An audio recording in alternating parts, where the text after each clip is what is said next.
On October 4th, 1983, 33-year-old Roseanne Galanis will be found by her 4-year-old son tied to her bed and mortally wounded. The child raced out of the home, screaming to the top of his lungs, trying to alert anyone to help him. When police arrived on the scene, they would discover a mystery of sex, lies, and betrayal. This is the Lake Highland homicidal housewife case of Joy Aylor. Viewer discretion is advised. Not much is known about Joy Aylor, not even her background or home life.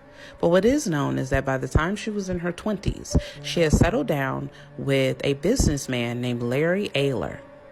Larry Aylor was a contractor, and according to some at that time, he was the best contractor in Dallas, Texas. The couple managed to buy a beautiful home in the Lake Highlands neighborhood, and Joy was seen as the perfect housewife and the perfect mom. However, beneath her prim and proper surface, Joy was a black widow. For starters, after so many years of being married, her marriage began to show signs of strain. While Joy was also stepping out on her husband was stepping out on her, but he was stepping out with another neighbor, Roseanne Galanis. Roseanne Galanis was married to her husband, Peter Galanis. However, both couples were estranged from their spouses. So, as odd as it may seem, Roseanne began to date Larry, and over time, the couple began to fall in love.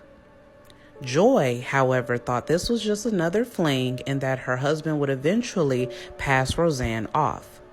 However, as time went on, Joy began to suspect that Larry was indeed falling for Galanis, and she did not like that. According to some, and according to ex-boyfriends, Joy Aylor may have looked all seductive and beautiful and sultry on the outside, but on the inside, she had a mean streak as mean as a bull. If you got on her bad side, she let you know it. On October 4th, 1983, Roseanne Galanis would be found by authorities after her 4-year-old son had awoken from his nap and found his mother in a very bloody state. The 4-year-old toddler then ran out of the home, notifying his neighbors that his mommy was hurt. Roseanne Galanis would die 2 days later from her injuries, as she had been shot twice and graped, along with other things stuffed down her throat. Police did not initially have a suspect, although Larry Aylor, her estranged husband, and Joy Aylor were immediately the first suspects. However, initially they were able to clear 2 out of the 3. Joy was still in the gray area as far as being a suspect, and for good reason. While police initially investigated and interrogated the Aylors and Peter Galanis, they initially cleared all 3 as a suspect. Joy Aylor ended up circling back as a suspect due to her odd behavior and her odd comments. Joy Aylor was very happy that Roseanne Galanis was murdered. She also, before the murder, according to some, had spoke often of wishing Galanis harm. Whatever the case, by 1990, Joy Aylor was set to go on trial for the murder of Roseanne Galanis. She never did. Joy Aylor would skip town and go to Canada with $200,000 along with her new boo, a Dallas attorney. And she lived for years under the assumed name of Elizabeth Sharp. She would then go from Canada to France with this same identity, and it was there in France that she was finally caught 8 years after she was supposed to have went on trial. When police finally caught her, bond was not an option. Joy Aylor sat in jail until her trial date, and when her trial came, it was a media spectacle. Considering the fact that during this time, Joy Aylor's husband, Larry, had also been killed in a mysterious way.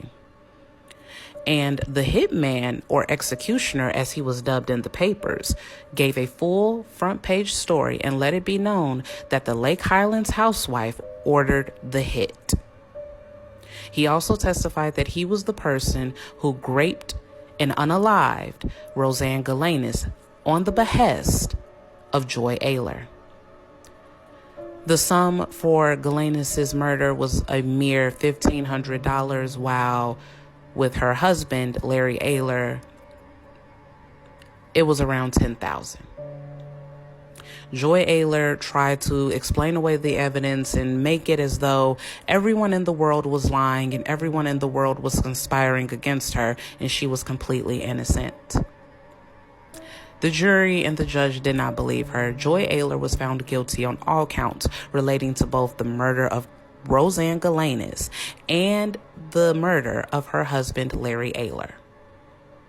Joy Aylor was sentenced to life imprisonment without the possibility of parole, although, according to prison records, Joy has been up for parole since 2011 and has been denied every time. Her next parole hearing will be in 2026. She remains at a Texas correctional facility. The movie Telling Secrets is the motion picture film that was inspired by Joy Aylor's case. Although some names and dates and places were changed and fictionalized, the plot is still the same. One woman's greed, one woman's jealousy turned into hatred, which then turned into murder. Telling Secrets is available on Hulu, Amazon Prime, and other streaming services.